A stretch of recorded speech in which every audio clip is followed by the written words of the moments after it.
I'm just Good joking. morning, good afternoon, good evening, Jeffrey. How are you doing, sir? I kicked this live a little bit early because that, like you said, was a long old timer. So fingers crossed that everything will work okay because we've had a few technical things going on behind the scenes. So I've got my phone set up, I've got my countdown timer on there, just checking everything's working okay. But how are you today? Doing well, thanks. Thank you. How are you doing? I'm good, man. I'm good. I've had a really good morning. I've had a lot of fun playing about with a few bits and pieces, which is always fun, which sets you up then for the rest of the day. And a bunch of ideas running around in my head for some new videos to create. So I can't wait to get those done this afternoon. What yourself? How, how do you manage all those ideas? You must get a lot, especially with everything that's being released. How do you manage sorting through all those ideas and choosing exactly what to do? Um, to be honest, a lot of it is just kind of validating those ideas because a lot of things we can sort of see and we kind of come up with ideas and you think, oh, that's really good. But then, I don't know, sometimes you've got to take a little step back and evaluate them a little bit better. And I just brain dump. I've got a notes file as part of my Apple setup. So wherever I am, whatever I'm using, and it's just got a video idea dump. And any ideas I get, I just dump them in there. I categorize them based upon, are they going to be community only? Are they going to be open to everybody? Or, am I going to look at doing something different with them? And then I kind of go back and revisit those. And if the idea still sticks, then I'll kind of go with it. And other times it's just like, that's cool. I like the idea of that. I'm going to go and record a video. And that's it. There's no more thought than that. Interesting, interesting. Yeah, I've been seeing a lot of stuff out there, and I look forward to talking a lot about it. I see you are just like doing things that I really want to do, and wish I had time to like play in. And I think maybe it's me. I need to make more time, but definitely got a lot of questions. Just so much Codex, MDash, Gemma, which is the reason why I'm like really looking forward to today's call. Yeah, man. So am I. I mean, I know we talk a lot offline. We send messages back and forth to each other pretty much daily about, different things that we're doing, different ideas, sort of frustrations and things like that, which again gives me ideas for what content I can create. So there's lots of different reasons and how I get those different ideas and to sort of validate them.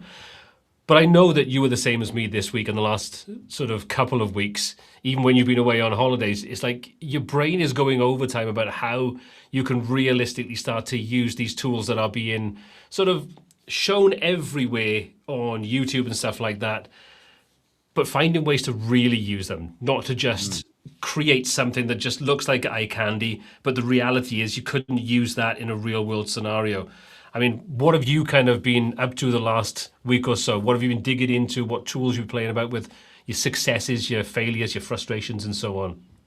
So I've been obsessed with trying to get to learn Claude Code inside of Figma and make it work. Because one of my latest videos was about trying to see, can Claude Code actually design in Figma? And I wasn't happy with the results. And then after the video went out, more ideas started popping up. And I did find some really good use cases, but I felt like I need to push this further.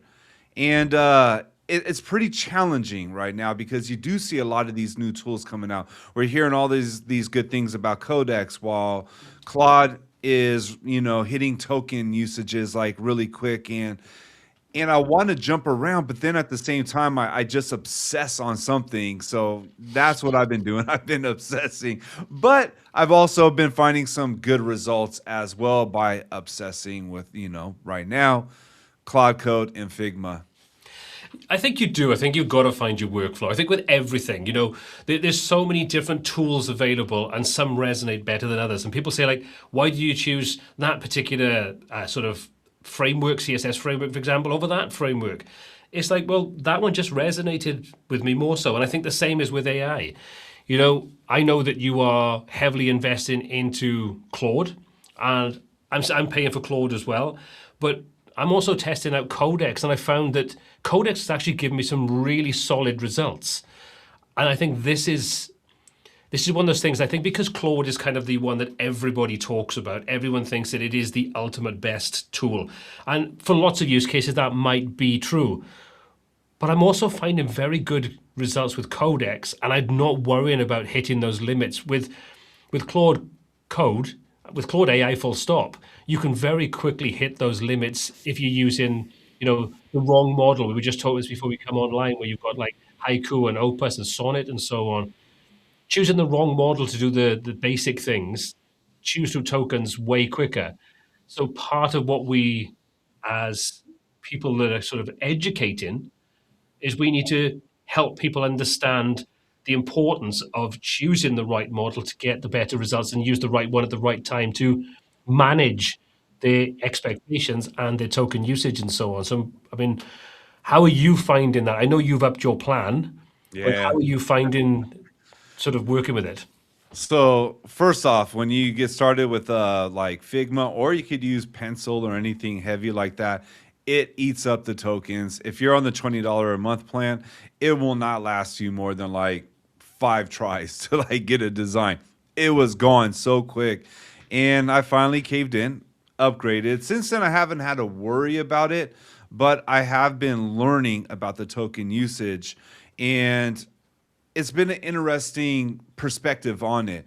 It's been about learning how to optimize it and actually look at what's happening. So I found out, like, when I'm just going to go back to the Figma side because that's what I've been working on, doing things like having to run multiple screenshots and having to run all these different cycles sometimes are just redundant. Those really chew up the token. So it's now looking at how do I optimize it. So it's kind of like when I'm building a website, especially a WordPress website, we got to look at how we're going to keep the code clean, optimize, reduce the bloat. And that's basically what's happening with the credits. It's just a lot of bloat in the way that we're using it. So it's like a new thing to learn, a new, skill really to learn. It absolutely is, yeah. I mean, it would be nice if this was a little clearer. One of the biggest concerns I had when I took a look at using Claude to start off with was there was no clear indication of how the token usage worked. So you very quickly burn through tokens, and it's like, but I've literally done next to nothing. I mean, there's been times where I've asked it to maybe create a really simple skill and run that skill, and I've hit my token limit. And you're kind of thinking, that is insane. What in that was so complicated that it's taken up an entire 5-hour slot of token usage? And I think it makes you a little paranoid. You're constantly checking back to your usage to see, where am I? Can I do this? Which, Hitting the refresh button. Like, yeah, come on. You got 95%. Like, come on, just complete this one last task. Yeah. Don't time out. But it's gamification. And I think that's what they've done. Probably smart from their point of view, because now they recently introduced the ability to kind of have a little pot of money there, or the ability to top up your tokens while you're working. So if you get to the point of, I'm 95%, I'm going to go over, it's not going to complete it, I needed to complete it. Oh, look, I've got a little chunk of cash in there and my credit card connected to it, so now I can just top that up a little bit quite quickly. It's gamification. It is gamification. And it's probably making them a huge ton of extra cash. Well, if you don't want to do it, you could always just get a open claw set up and let it get access to your credit card and tell it to top it up as needed. You could even tell it to prompt and start to create skills. Have you started that journey yet? No, not at all. I put a post of this the other day, and the number of people that come back and said, absolutely not. Not just, Clawbot or Molt, whatever it's called. Just the whole giving access to your system on a non-containerized setup. I just find that absolutely insane that people would do that. And it's like, that is all over YouTube and things like that. They don't explain the security issues. They just like, we do so and so, and I just give it access to those files, and it can set my emails, and it gets access to my calendar and all these bits and pieces. And then have a look at some of the articles and things about it. I think I watched one the other day by what was it called? What's the thing? I can't think of the name of the channel now. But they were kind of going through how it all worked and some of the vulnerabilities that kind of came up. And I've got a sort of video idea and a script and everything that kind of talks a little bit about this, because when Clawbot was released, or Claudebot at the time, in Shenzhen, I think it was, there were thousands of people waiting to get this installed. And there were small businesses popping up that would actually charge like $300 to install it on your machine. And then once all the shit hit the fan, you know, what was going on kind of thing, they were charging $250 then to remove it from the systems. You know, so it's like... Create the problem and charge to fix it. Yeah. I mean, what could possibly go wrong by giving complete access to your operating system, your file level system, all those details, your emails? I mean, one of the great examples that kind of came up was you give access to a folder, and you can do this with co-work. Co-work and any of these kind of things do not differentiate between the content that's in there. They don't look at that and go, right, there's a bunch of files in here, and one of these files contains information that could be sensitive. Doesn't know, doesn't care. All those files are files it has access to. Well, there's nothing stopping it assimilating that information and then doing things that are not necessarily what you would want it to do. Again, this is not fiction. This is what's actually happened when people gave access to it. Again, like I say, check out that Cold Fusion is the channel. Check out the Cold Fusion channel. And like I said, I've got a video that I'm working on myself at the moment that kind of covers the topic in a little bit more detail as well. I just think it's insane. I mean, what about you? Have you looked into it? Have you considered it? Nah, do you know, I did look into it. I did consider it. I was looking to spin up a dedicated server. I know xCloud has one. I know Hostinger has one. And I wanted to explore it. But, you know, there's so many things that I want to do. And I keep reminding myself why I'm sticking with Claude Code. Is because I'm really trying to learn this and take it step by step for those reasons. You know, how do I containerize things? How do I use like Docker when I'm building app and I'm exploring that? How do I make sure I'm following best safety and security practices and optimization practices?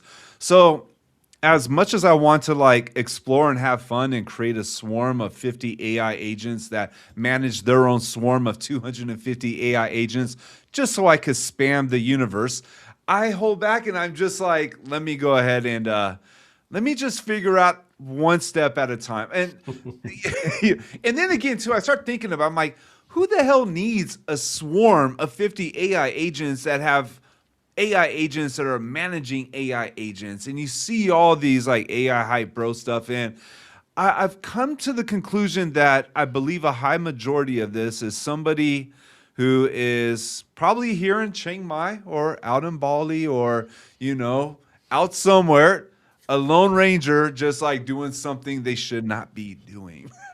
Like, I don't see a use for this in a real business. Not yet. Not yet. I mean, who could imagine that there could be people out there with nefarious ideas, looking at dodgy ways you could... I mean, you would think that there could be phone farms with hundreds or thousands of mobile phones on a wall, all being used for dodgy purposes. I mean, that could never happen, could it? Ever. I mean, what could possibly go wrong? I don't know. I don't know. We'll have to see. I know that there's going to be a lot of crazy stories that are going to, and they're already coming out. I just saw one today. I forgot the name of it. It was a gaming company. They built some games, and the CEO did a contract and said if they hit their marks that they're going to pay out $250 million to, you know, the people that they hired to build the games for them.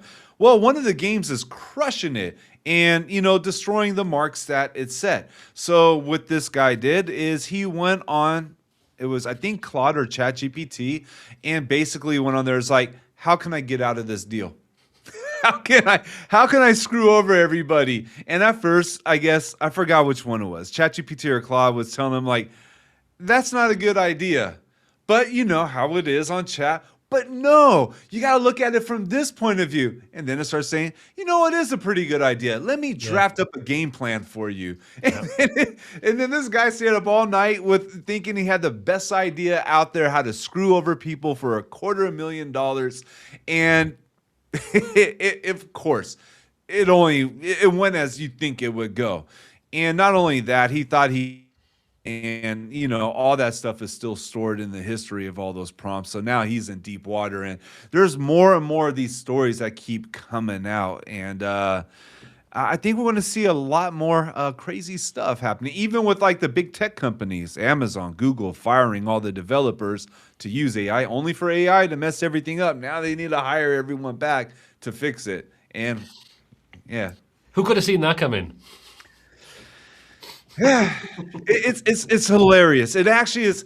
I got to look at it like I just need to laugh at some of this stuff because it's a crazy time, but It it's is. funny as hell though to sit back and see what people do. It is. It is. It's a scary time as well, though. I mean, have a look at prompt jacking.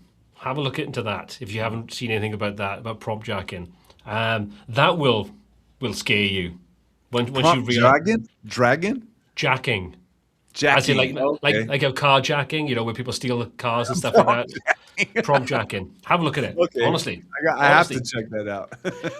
I'm Once, from once LA. We invented jacking. yeah, I'm sure. Yeah. But honestly have a look into it. It's scary what could happen. And this is all to do with like where you got Claude bot and bolt buttons, all that kind of stuff.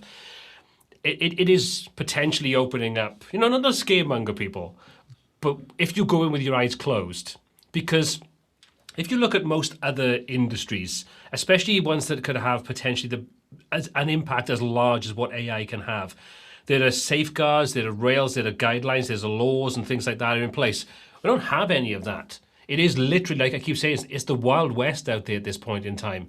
And until you have safety rails and guards and stuff put in place, so many things are potentially going to happen. And people's human nature, especially when it's powered by AI with no guardrails, is to look for ways to use things in less than positive ways. That is human nature, whether we like it or not. Every positive creation, there's always some organization, some individual, something that will look for a way in which they can weaponize it in some way, whether that's information, whether it's actual warfare, anything like that. They will always find a way in which they can take those good intentions and use them for nefarious reasons. And AI is no different. The scariest thing is AI is moving faster than pretty much any other technology we've ever seen.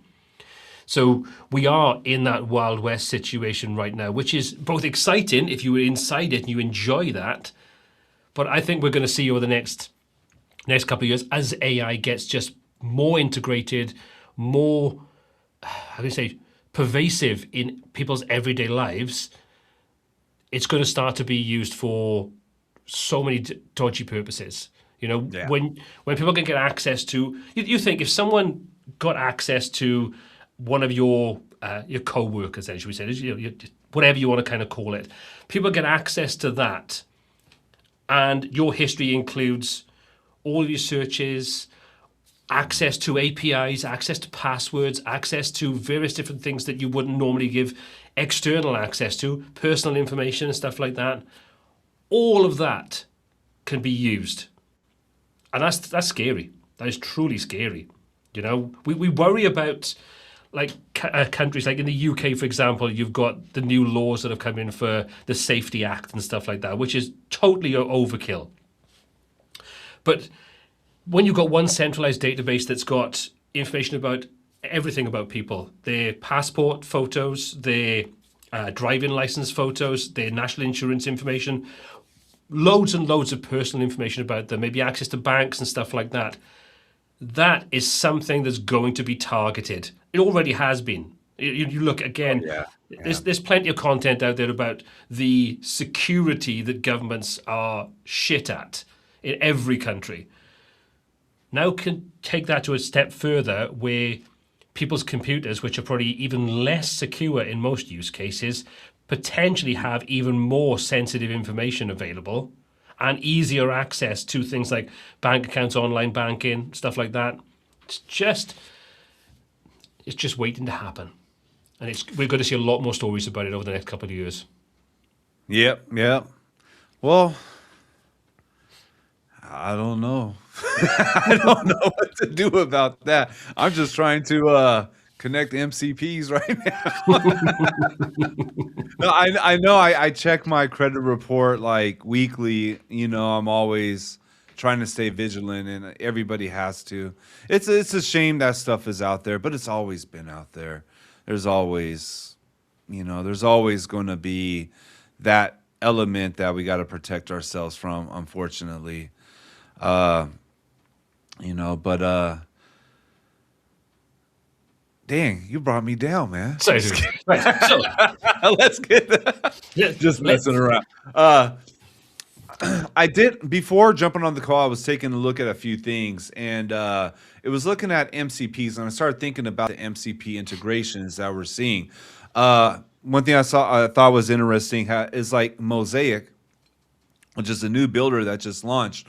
Already in the roadmap, they have an MCP, planned in the roadmap. I know with BitFlows, I'm in contact with that team, and I'm working on a project with them on AI agents, and they're also in the process of creating MCPs. We know Nova Mirror created one. I'm looking right now at a tool called Bricks Fusion. I don't know if you had a chance to check that out. Looking at the website, it looks pretty cool. Like whoever built their website did a hell of a good job. And I'm very tempted to buy their LTD, but because of that MCP and to see how that works inside of Bricks. Then we see, WordPress 7.0 coming out, which is more AI integrated. So I think we see a trend right now in WordPress. And I want to just see what do you see? What do you see happening in the very near future with, all these basically the trend of MCP and AI integrations and developers and the creators of tools making it better for AI to integrate. How do you see all this playing out inside of WordPress? And what do you think, also a follow-up question, what do you think about everybody who is not actively doing this? Do you think they'll fall behind? good questions. I think there's two parts to the first one. I think if you are creating an MCP to connect up, we're still in the Wild West with regards to that, because there needs to be a solid integration with whatever you're MCPing into. If you look at Nova Mirror, for example, I know we both tested that out. And I know that Giovanni messaged me a couple of days ago saying they've got a bunch of new things that they're working on for Nova Mirror, and he wants to sort of hop on a call and take me through some of the things that they're doing. That's kind of interesting. But I'm sure you probably found the same thing with any of these tools, because they're you've got global access to multiple different things. They need to be trained properly to be able to utilize them. Otherwise, you can just get some either results that are not quite what you're looking for, or just not what you want at all. Not specifically to Nova Mirror, but like MCPs, I think in general. So I think you're going to have two kind of approaches. One that are going to make general MCPs that will be somewhat hit and miss depending upon what you're trying to do. And then you'll get specialized MCPs. Like, for example, BricksForge. Daniel's just teased his new integration with the forms element inside BricksForge. That looks super cool, because that then references all of your global variables, your classes and everything. So when you're using it, it will check for those and then use those in whatever design and whatever kind of format you put your form together in. That's what I mean by more sort of specialized. And I think we're going to kind of see two camps. We're going to see your general purpose MCP that'll just MCP into WordPress and be able to do various different things depending upon access levels. And I think we're going to see very specialized MCPs that'll have a very small window, but they are trained specifically on that set of functions, and they will be much more focused in the output of the results you'll get. So you will get easier, better, more consistent results potentially with those very specific tools. For the second question, where do I see companies that don't embrace it? I don't know. I think it depends on what their tools are. There's a real push for everybody to include some form of AI into almost everything these days. Some instances it makes absolute 100% sense. In other cases, you just think you put that in there for the sake of putting it in there. And I think we're going to, again, see that become more prevalent. We're going to see those ones that are just putting it in there for the sake of saying we have AI included, whether that's an MCP or some other thing. And the ones that actually have a very specific use case for it, that are very focused So when you do something with it, it is giving you good, solid results. I think they're the ones that are going to definitely prosper from it, whereas the other ones I think will probably either change their course or they will just stop using it because it didn't make sense. Whether that's going to impact them from a financial point of view, again, I think it comes down to whether it makes sense for them to even put AI in the first place and whether that tool or feature or function or service could easily be replaced by AI without the need for even using it. Yeah, I see exactly what you mean. I'm trying to remember if it was WP Bakery or what was the other one? The Visual other, Composer? yeah, Visual Composer. Let me see if their website is even still up. Yeah, yeah, they are. Uh, Yeah. but I remember one of them was positioned. I think it was Visual Composer. One of them was. It looks like okay, they removed it. I think it was WP Bakery. I can't say for sure, but one of them was. Oh yeah, okay, artificial intelligence. Yep, WP Bakery, your new AI website building assistant. So I think that is a good example of one of your examples of the two different types that we would get. But Yeah. yeah, Yeah. that's it. Oh, go ahead. To sort of jump back with Fat Jay's comment, I kind of thought that was kind of relevant to what we talked about just before we jumped on this topic. And it's true, yeah. There was a company that bought up a ton of WordPress plugins and added a pile of exploits to them, which, as we said earlier on, human nature is people will find ways to weaponize any technology, and that's I think a good example. I just want to sort of draw attention to that. I don't want to kind of go back to that topic. We've kind of covered that, but yeah, Fajay, you are absolutely right. That is a very good point. Okay, so let's quickly take a quick look at our list of topics because I want to make sure we do stay on topic today as much as possible. But let's kind of take it away from the AI side of things for a moment, and let's talk about MDash. Now, I kind of took a look at MDash myself about 2 weeks ago. I don't think they did themselves any favors in one respect by saying they were the spiritual successor to WordPress, but I think it was a calculated reason for doing that to get coverage from the WordPress community, and it worked really well. But I mean, have you tried MDash or have you looked into it or just any kind of research on it? If you have, what are your thoughts? What do you think they're doing? What do you think they're positioning themselves right now? So I haven't tried it. I have looked into it a lot, and it's next up on my list as soon as I get out of this damn Figma rabbit hole that I'm in. Next up is the CMS rabbit hole on custom built sites. I think though it is interesting, just like the other CMSs that are going to be a good alternative to WordPress.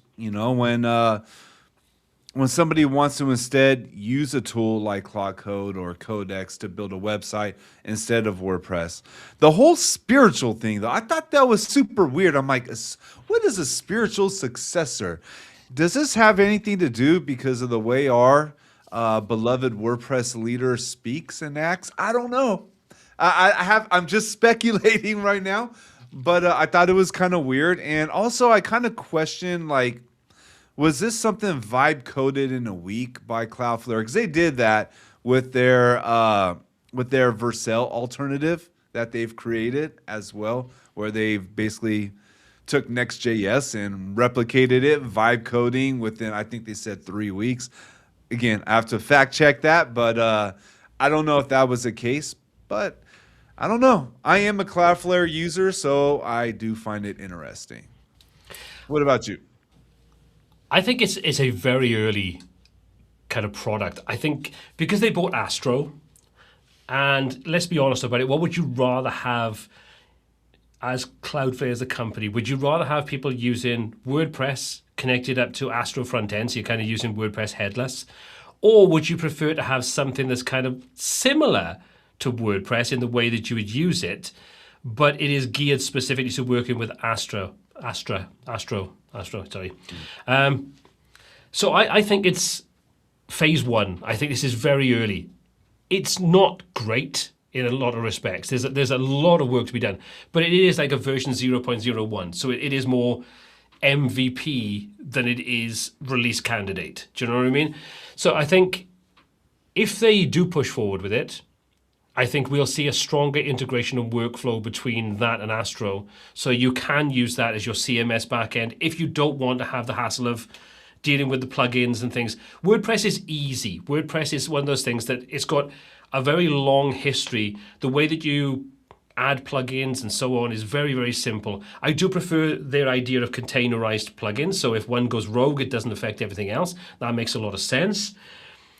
I just think this is their play to test the water, see engagement, see potential adoption, and then think, okay, there's enough interest in now to invest into this to take it to something we can connect up to Astro, and we can make a relatively simple process to be able to build websites. Is it going to eat into WordPress's numbers? No, not to any discernible difference.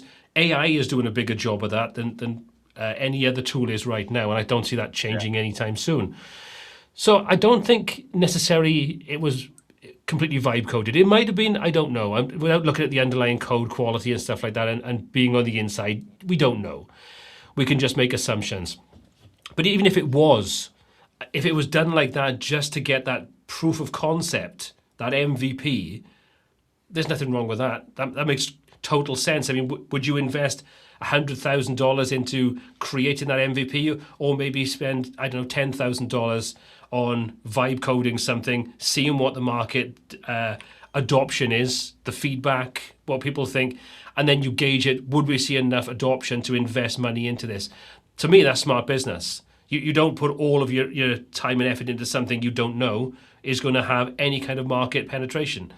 So however they did it, I think it was probably the right way of going about it. They built up a ton of hype for how they positioned it, which was smart on their part. You know, might have backfired in some regards, but that'll die down.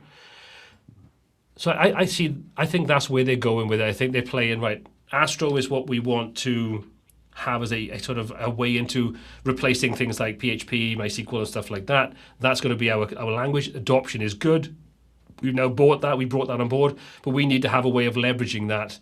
And the easiest way to leverage that is that we have a system that people can build their website, host their website, secure their website, manage their domains, and have everything they need, a full 360 setup, all controlled via like GitHub or something, but we control it all. And as it scales, we potentially make money and we upsell in services. So therefore we make money from it.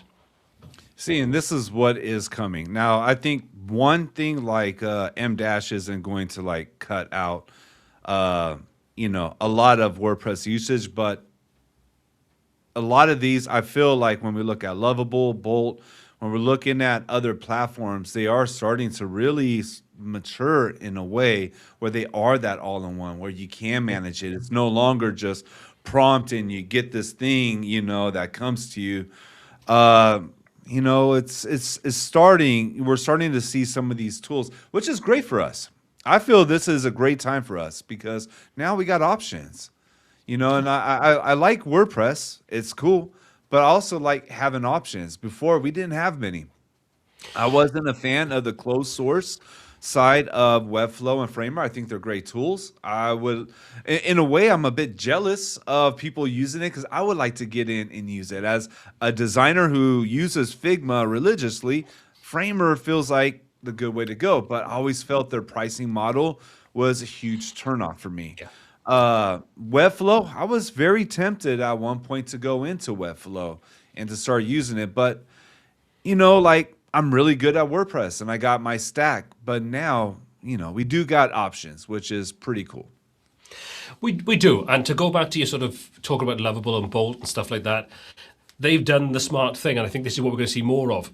When we started out, when I tested those probably about a year ago, you had Bolt. And then if you wanted to have a database, you'd have to use an external database service. And then if you wanted to host it, you'd have to connect it to sort of Vercel or one of those. It was all relatively straightforward to do, and you could tell the AI to do it. But you didn't necessarily understand that when you got into it. And then you have a fragmented workflow because you have security to handle for your database, you have security for your hosting, you're coding it inside something like Bolt or Lovable. But now they're smart enough to realize that, okay, we've got adoption rate. it makes more sense that we have those built into our platform. So now when you want database structure, which a lot of sites are going to have, you want any kind of basic CMS, you're going to have some kind of database structure. They'll have their own database. You want some kind of hosting. They'll either have a partnership that's integrated directly into their platform, or they'll start doing hosting themselves. It's natural for any company, once they've got to that point of making money and getting enough people on board, adopters on board, to think, right, okay, how do we do two things? How do we make it easier, but how do we make it easier to make more money? So by making it easier for the user and having all those features there, they can charge more. And once they charge more, they've got them into that system, which is where sort of Webflow definitely did the same thing. They used a minimum charge that wasn't too cheap, but also wasn't too crazy expensive, got tons of people on board that run their businesses via it, and then rack the prices up. Once you go over a certain limit, there's no tiered pricing. It was a case of once you went over a limit, the price went boom up there. Crazy money. They went from like $100 a month to like $5,000 a month when they went over an arbitrary limit. That makes business sense because you've got those people tied in there. Those businesses we've got two choices. They go back to their client and say the prices have jacked up, so we're going to have to rebuild your site, at which point that client's going to go, I ain't paying you to rebuild it, so they're out of pocket. Or they suck up the cost and try to pass that on to their client, at which point that client goes, I'm not paying 10 times as much for this, I'm just not paying it. So it's kind of a vicious circle. What do? They're kind of caught in a trap. And I think that's what a lot of these businesses do, and I think that's what Cloudflare is going to look at doing by using something like MDash alongside Astro, alongside all the other services they provide. Start off for free, and as they start to grow, they start to get charged. I like what Nicola Tweed said. This right here speaks volumes, because a lot of this stuff out there, they try to make it look so easy, but the truth is it isn't. Even for like someone like myself, I've been doing this for 10 years, like nonstop, and I still find this challenging, a lot to learn. I feel like a new student all over again, like trying to learn and develop new skills. So I think it's really that's really interesting to hear somebody come out and say, this all sounds very complicated. It all sounds like you need dev skills. Now, for those of us who've been doing this for a while, have some of those skills, it does give us an advantage, but still now we need to learn new skills on top of it. And this is really, I feel, the nature of being a web designer and a web developer, a web creator. We got to keep learning. It's easy to get stuck at a certain point, but if you stay stuck for too long, technology goes fast, and then all of a sudden you feel like you're far behind. And the reason why I'm sticking with just Claude right now is because I've had a philosophy since I started, which is to master one thing at a time, then move on and master another. I've chosen, and I was in that state where I was just like overwhelmed, looking at everything and trying to watch this and try this and try this and then I realized I'm not doing what got me here. So I just chose one thing and stuck with it. So that would be my message to everybody watching who feels overwhelmed, is to just start with one thing and just learn that. Don't feel like you got to learn everything else. And I'm going to dip now into the Elementor realm, because a big topic right now is V3 and V4. There's a lot of confusion. There's a lot of stuff around it. And I put a lot of thought into this. And a lot of people are using Elementor because they wanted something simple. They just want to click, copy and paste. They don't want to learn about CSS frameworks and all this stuff. And my conclusion to that is, if your workflow is good the way it is with Elementor the way it is, and you don't want to overcomplicate things, use it the way it is. There's no shame in that. Just turn off those. They're not even ready. I wouldn't even use atomic elements on a live website right now. I would say to keep it simple. So if you feel like it's getting complicated, it's okay.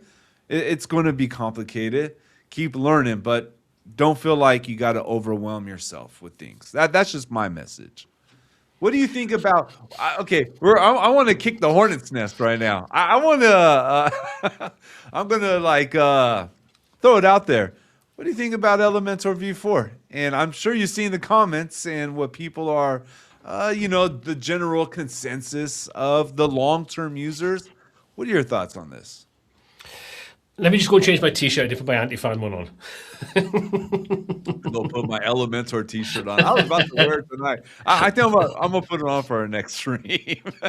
And my pink hat. Nice. Look, I don't want to be that "I told you so" person, but if you look at the, I told you so, yeah. But if you look at a lot of comments, right? We've talked about this back and forth ourselves off air a little bit, so this isn't a new conversation, but I think it's good to have it live like this. If you kind of look at the general consensus with where they are right now with version 4, is it's very rare that many people come on in saying, version 4 is brilliant. Version 4 is everything we wanted. They're in a very, very weird position at the moment where they're transitioning from, like you say, that easier way of building websites.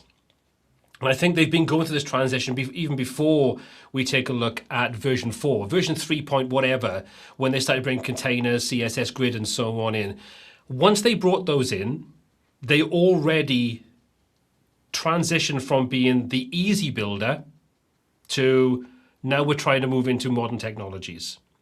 So you know yourself, when you kind of went from their sort of normal way of working, just containers and things like that, it was all it was very spreadsheet-like. It was rows and columns. It was all very simple to understand. Once you went into Flexbox, tried to understand Flexbox, it was like, holy shit, there's a lot more going on here. And it's like sometimes you do something and it wouldn't work the way you wanted. So then they introduced CSS grid, because that has more flexibility to various different kinds of column layouts and things and different layout shapes and stuff. And that added another level of complexity to it. So people, I think, were already feeling a little bit sort of, this is above my pay grade, I didn't sign up for this.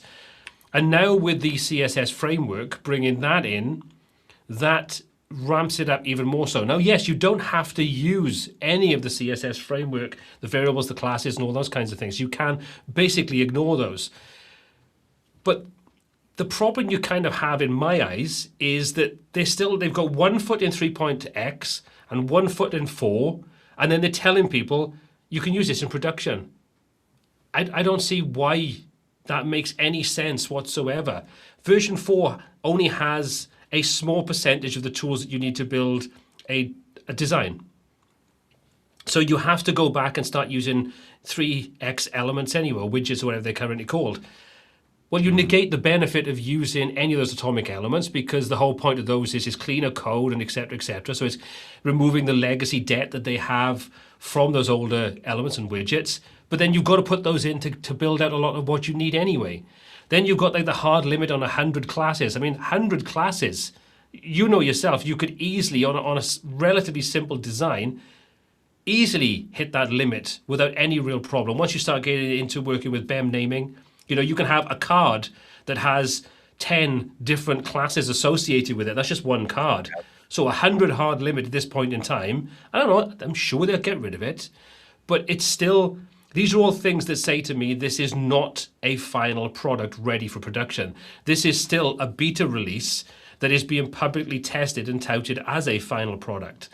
And this is why people are getting pissed off. This is why people are going, this is not production ready. And as we've seen it from the real JMT, updated his site, crashed it. I've seen other comments in there. Updated my site, all my atomic elements have all disappeared. And it's like, all this is gone. This is live. This is people's livelihoods, and you tell them it's production ready. And we already know that Elementor historically has had issues when it comes to updates. And there are very regular updates. None of that is conducive to a solid, professional, pro-level, reliable environment to build a business on. And people are building businesses on this. They run their business on it. Yeah. They can't be dealing with all of these if you've got 100 websites, and I see people saying, like, I've got 300 Elementor websites, and that's what we manage. You can't take all of those 300 sites and put them onto staging sites. It's just not viable. So what do? You have to have a robust backup system. You then wait for point releases, and there's lots of point releases. At what point do you start updating those 300 websites? And what happens if 10% of those sites go down? You've got 30 sites you've got to suddenly go and try and fault find. So you're rolling them back. then you're probably pushing those to staging sites, or you're waiting for the next point release and hoping that doesn't screw things up. Now, I'm not saying that's an Elementor only problem, but it is compounded where you then have atomic elements, variables, classes, limitations on those things, a combination of atomic elements alongside sort of legacy elements. None of that seems conducive to me to a good work environment. And then the other thing, and I'll finish at this point, is I can't see, and you see in this sentiment a lot, if I was still working with Elementor and I had to go through the learning process of this, knowing how vulnerable and how volatile it can be, I'm not saying everybody experiences it, there's plenty of people who go like, I've updated my sites for the last 10 years and I've never had a problem with any of them. But there's still plenty of people that do, so we can't rule that out. I don't think I would invest the time and effort into learning Elementor version 4 as it is right now, when I could invest in something like Bricks or Mosaic and one of those other tools. Bricks probably because it's well more established, that has all of those functions. They've fully tested, have been for years. Plus there's less third-party plugins, plus there's less legacy technical debt and all those kinds of things, and the overall output is generally cleaner. You can see why so many people are saying, I'm just going to go and learn Bricks. It's pointless. It's mature. It's 4 or 5 years old now, and it's been running this same design system, CSS framework setup from the day dot, pretty much. So, I mean, what do you think? Oh man, a lot of thoughts. I kind of think that they made a mistake big time. Like I was taught when I started building sites for clients to under promise over deliver, and they did the opposite. And I think this is where they got in trouble because last year when they announced this, they announced it like it's a revolutionary thing, and not just atomic elements. They announced an atomic editor. Like the 4.0 was supposed to be a completely new machine, basically, is the way that it was positioned. And when you go through the positioning throughout the year, you can see it starts to change. And I think they weren't able to deliver, not think, they weren't able to deliver what they were telling us they were going to deliver. And this is the trouble that they got into. Now, there's a lot of potential for it, and I want to see it do good. But for me, it just seems like they weren't able to deliver it the way that they said. They probably felt a lot of pressure to release it early. So I'm just, again, speculating right here, but I'm speculating based on doing a lot of research on this, going through the history of the announcements and the timeline on everything and seeing where we're at right now. And from what it looks like, there was plans to make this a whole new thing that was going to change how we build websites with Elementor. It didn't happen close to the timeline. And instead, the pivot went to a new feature that we combined with how we're doing things. So now it seems like a lot of time, attention, and resources have been taken away from actually building it out and finishing it to making it compatible or backwards compatible with the old way of doing it. And going back to what you said about Bricks being 4 or 5 years old is stable. Elementor, the way it's been, is stable. It's more like there's always going to be bugs. I get the same thing with Bricks when I update sometimes. I don't think that's ever going to be perfect for anyone, but it has gotten as good as it needs to get. And I think they should have just let it be. And what I'm hoping, I hope that Elementor can take this feedback and maybe take a step back and, like realize they didn't do it right.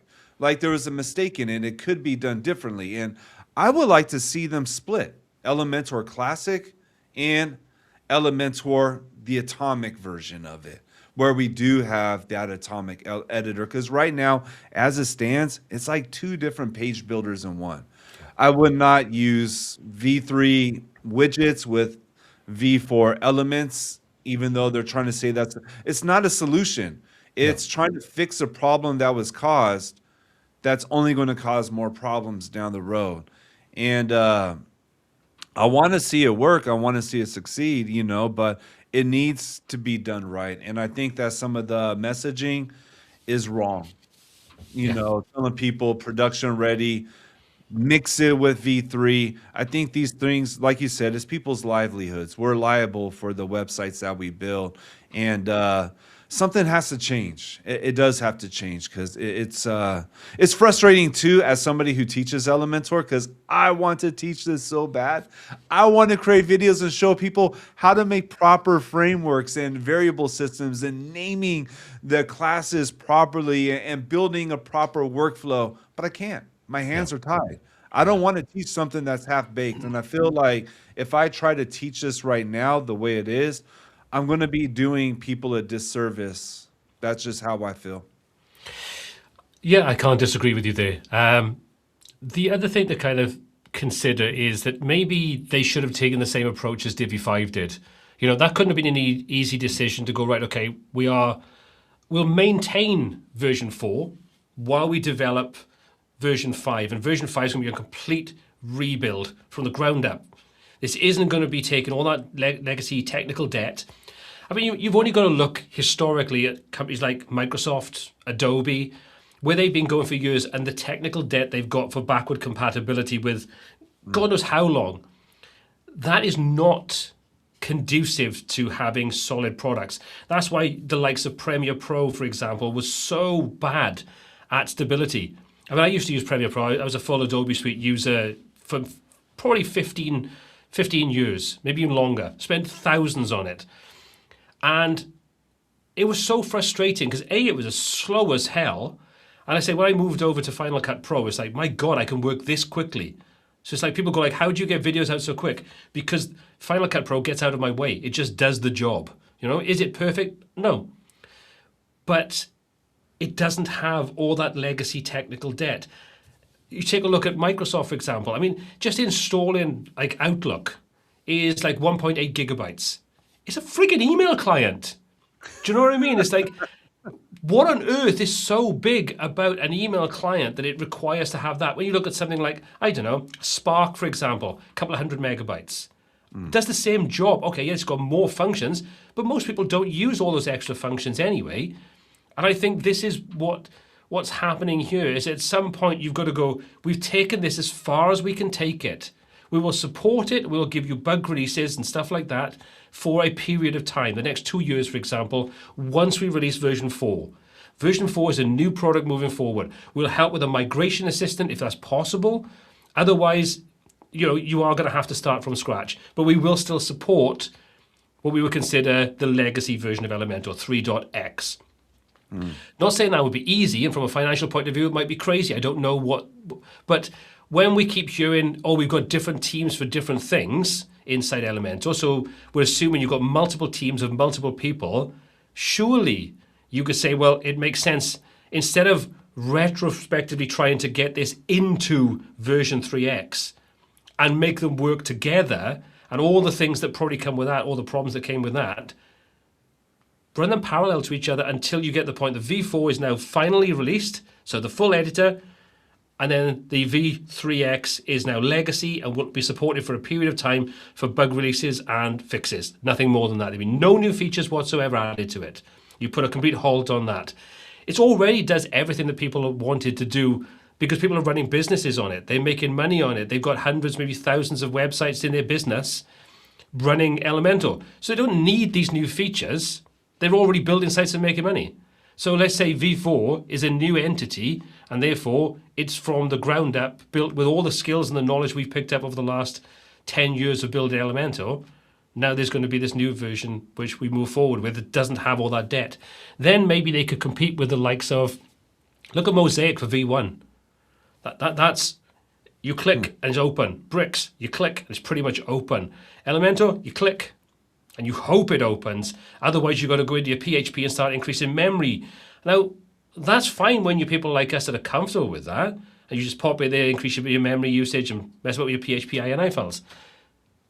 But when this is geared at being for the everybody, people are going to be like, I don't bloody know what, it just doesn't work. Why doesn't it work? It worked yesterday, it don't work anymore. I mean, we've all had that. You click the one day, you update it, you go to open the editor, and it's just like, Oh, there's a little message that says it doesn't work. They Shit, got let's go. safe mode though. Yeah, yeah. Safe mode that Yeah. disables most of the things you can do. But that's kind of that's what I think would have made more sense. At some point, they've got to go. We've gone as far as we can with this, and this seems like the most logical point because you're taking a completely new approach to building websites over what you had there. They're not compatible with each other. So you kind of, come on, doesn't make sense. It was already good as it is, and I think there's a lot. I have a feeling there's a majority of the users just wanted to stay the way it is, and not have to like worry about like, oh shoot, do I need to relearn how to build a website now?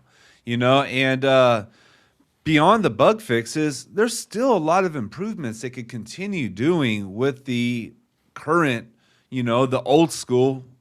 I don't even know what to keep calling it anymore, but the OG, whatever class, the classic. But there's a lot of things, they could update it, make it more compatible for WooCommerce. A lot of the widgets in there, they have, they don't really like WooCommerce inside there. The widgets are like really old, and there's a lot of room for improvement for the classic. And yeah, to me now in hindsight, it just makes more sense to split the two.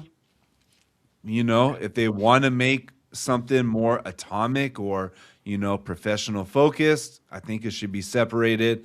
And they got the means and the resources. But what the difficult thing Elementor needs to do right now, and I think this is going to be the hardest thing, is for them to get real and to get honest. In the past, they have.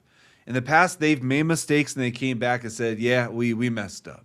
We made a mistake. We heard you, But right now, they're doubling down on this stuff. They're doubling down on the messaging of being production ready. Myself, many called it out when the first beta release, like way back in February, like, you can't say that. That's dangerous. That's irresponsible. Somebody might not know better and be having their first clients, and all of a sudden we're telling them, yeah, just do it. Throw this beta on your live website. See what happens. But still, the messaging continued. And that right there is the change that I'm seeing in Elementor. That's what's concerning me. There's a lot of good people there. I got to know a lot of them personally, and I feel for some of the team. I feel for Nicholas, by the way, because dude, he is like constantly putting out fires. Like he is like on overtime right now inside of their Facebook community. Good guy, always like there to help out. I've connected with them a lot. And a lot of good people there, but I think whoever's making the decisions to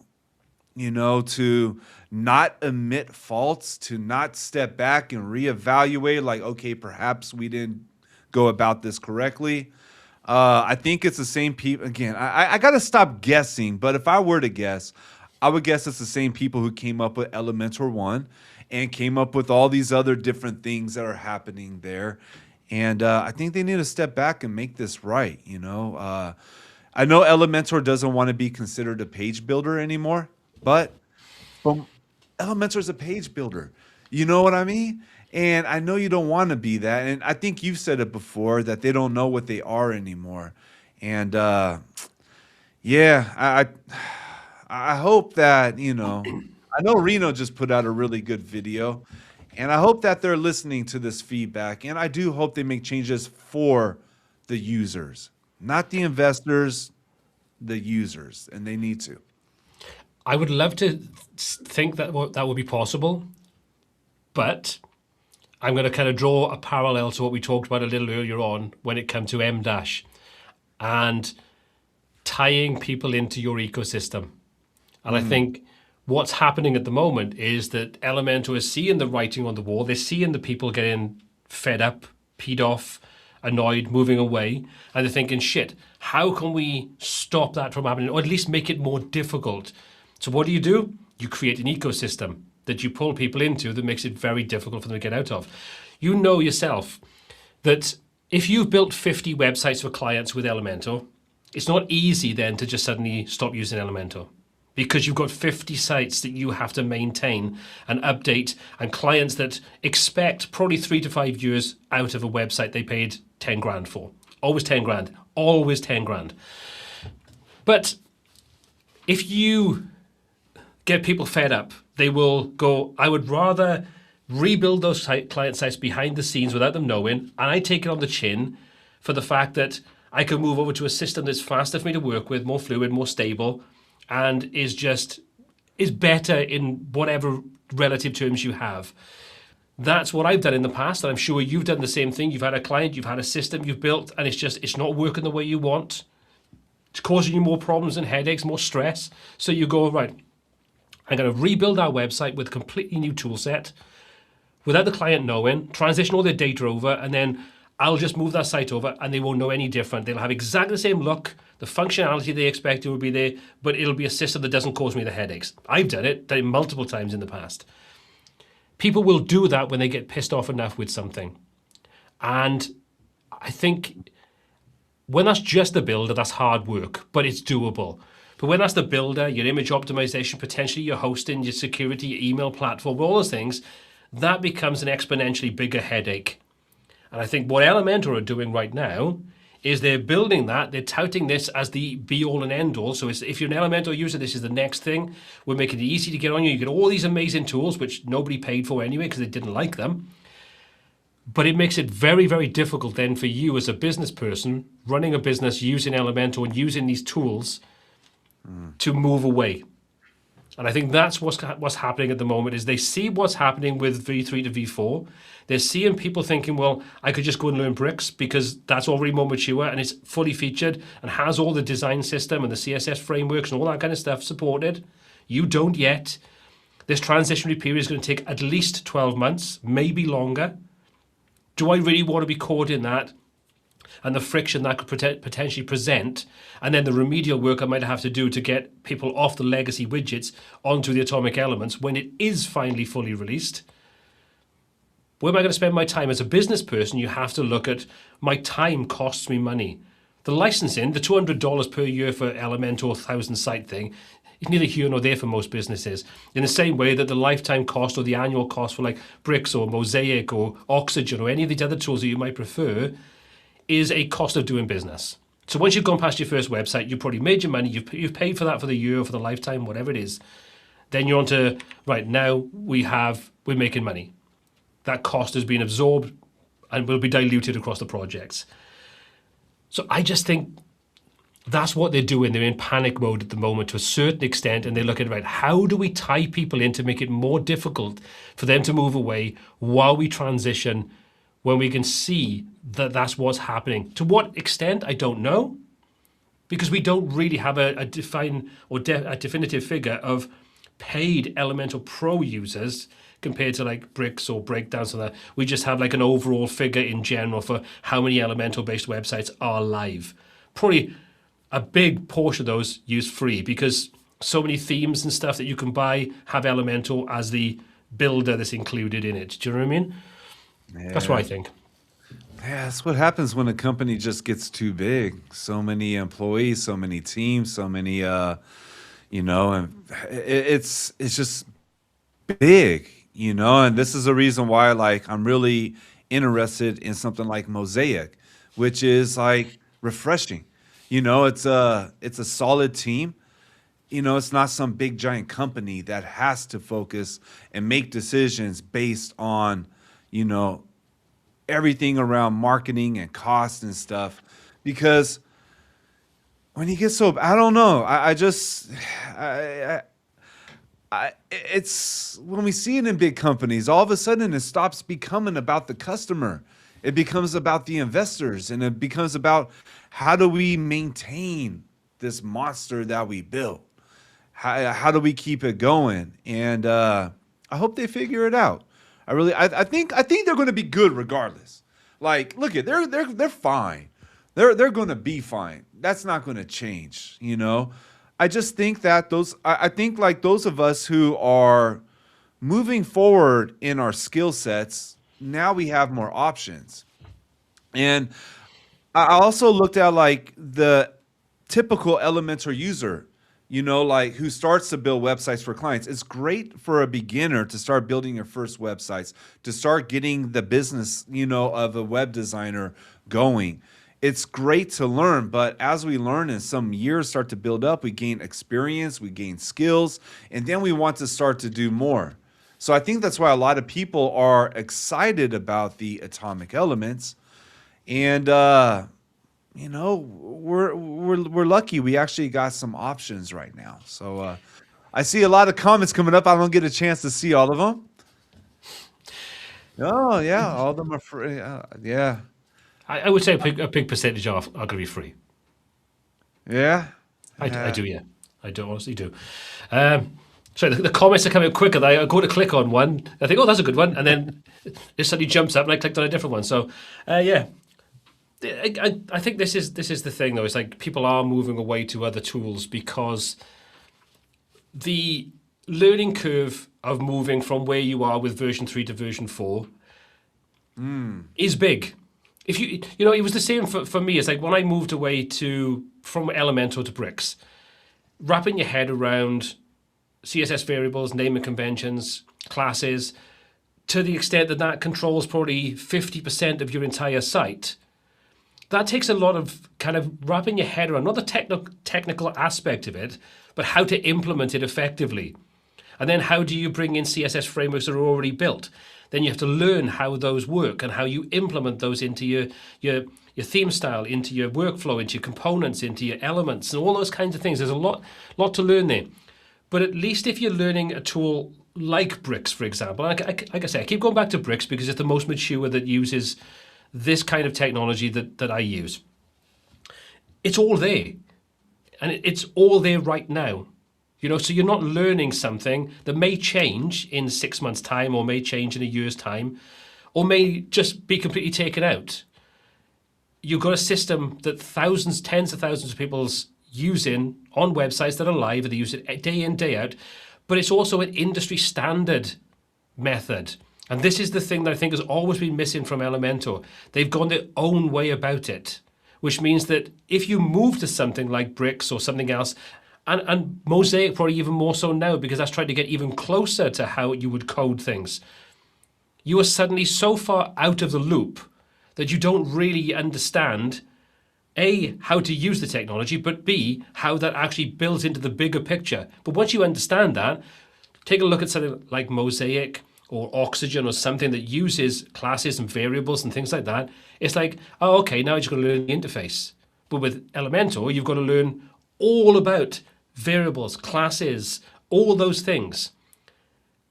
And then you still have no idea of where the actual build is going to be in 12 months' time. And you're still hampered by the fact that you've got to mix V3 and V4, so you can use classes and variables and things in part of your design, but not in the other part. So then you've got to use the old copy and paste method or create templates. And it's like, that is not production ready. That is a halfway house between two different technologies. Yeah, it's like two builders in one. I can't believe that was a solution, to be quite honest. I mean, the whole point of having a class-based workflow is to have a more improved workflow. That's sort of counter productive to that. I think a lot of I'm seeing this a lot from a lot of people who have been given Bricks a try, coming from Elementor. You're seeing that the learning curve wasn't so bad. And I think after about 2-3 websites, it starts to get more familiar. And then after about another 2 or 3 websites, all of a sudden you start to improve the way you're using the framework. You start to find your own style, find what works best for you. And it's not as bad as it seems. I think that a lot of very developer-focused YouTube videos on Bricks, it could make it seem a bit more intimidating, like you have to be a developer and have to be a CSS expert. But that's not really the truth when it comes to Bricks. I mean, it does give you an advantage. It is great for somebody who is a developer and knows CSS and how to use a framework, but you can learn it too while you're on it. You still have a lot of things that are very similar to how you built with Elementor. You just you could just do more. If that makes sense. Yeah, no, it does make absolutely perfect sense. you know, when you take a look at bricks, you can use it as simple or as complex as you want. You know, if you don't want to get into variables and classes, you don't have to. You can still create your styles on an element level and copy and paste. It's inefficient, but you can do it. But once you get past that initial sort of understanding how the classes and things work, yes, it has been made historically by some people to look more difficult than it is. And that's why, to be honest, that's why I did my 101 series of videos, why I've got a 101 section on my Learn Bricks Builder website, is to show each of those kind of things. How do you work with containers? What's, you know, divs, sections, containers, all those kinds of things. What's the difference? Well, there is no difference. It's just, they're all divs. It's just how they're actually implemented on the page. One's full screen, one sits inside, blah, blah, blah. So once you kind of explain that, and again, I think this is where a good educator kind of comes in, is that they don't just explain the how, they explain the why. And once you understand the why, you can implement it in any situation. But if all you do is learn the how, then you can only repeat things parrot fashion. So when something doesn't work the way you want, or you want to do something that goes beyond that limited bit of knowledge that you've got, you're buggered. You've got to then go and start researching and testing, and that's inefficient for a lot of people. So I do agree that some people did and still do try to make tools like bricks and stuff like that sound and look more complicated than they actually need to be. The fundamentals are relatively simple. It's just learning how to implement those fundamentals effectively moving forward. Yeah, finding your own style, giving it a try, having fun. I think Mosaic is very smart right now. They jumped in right at a good time, offered a free plan. I mean, I'm seeing a lot of people using it. So my prediction is a year from now, I predict that we're going to see a big growth in Mosaic. That's just my prediction. What do you think? What do you see Mosaic in 1 year? If you were just to guess and look in a crystal ball. You know, just I think they've got a good approach. I think very smart, to give away the first year for free, because you've got people on board and there's no loss, no risk to them whatsoever to jump on board and test things out. They're also familiar enough to make it relatively easy to get to grips with, but there are some strange quirks in the way that it works that will take some learning. And their educational material is relatively good. You know, again, they're taking like the kind of the Webflow approach, which is put out lots of educational content. This is something that Bricks really has not done. They've relied upon people like you and me and Imran and other people to create content for Bricks, which is fine for us, but good educational content is invaluable when you want adoption. You know, Elementor used to do a really good job of this. They used to have lots of really good videos and good people teaching it. So the educational content was there, and that's why you used to see those videos. They would get tens, if not hundreds of thousands of views. So the requirement and the need and the desire was there for people to learn. Bricks, sadly, never did that. You know, they brought out their sort of videos every time they brought a release out that kind of demoed and showed things.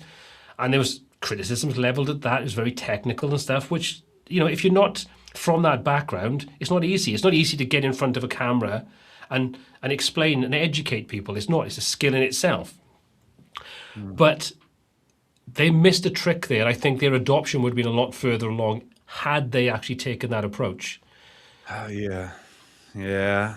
That's always been like my biggest con with Bricks is, you know, they didn't want to grow it, you know, didn't want to do marketing, didn't want to do any of that. And just to think where it could be right now, you know, but, you know, this is why I think Mosaic is a good little middle ground right now. Not just some developer. Not to say that's what Thomas is, you know, by far. He created an amazing thing. But what I mean by is it's an already team that's been established, but also not a giant company. And with that, I think I need to get some food. I heard the doorbell a few minutes ago, and I know that's my Grab delivering some Indian food. We will round things up here. Then we have gone over a little bit over, but the conversation was good. We started talking about Elementor. We know that goes on for a while. Okay, so let's wrap it up here. Hopefully, by the comments we've seen coming in today, these have been topics that people have definitely been interested in. And I'm sure over the next 2 weeks, when we come back for the next sort of Let's Talk, we'll have more similar topics and maybe some different insights into things we've kind of talked about. So, as always, thank you to everybody for getting involved. Hopefully you've enjoyed this. If you're watching on catch up, drop a comment in the comment section down below. If people need to find a little bit more about you, Jeffrey, how can they do that? Just Google Lightbox and Elementor.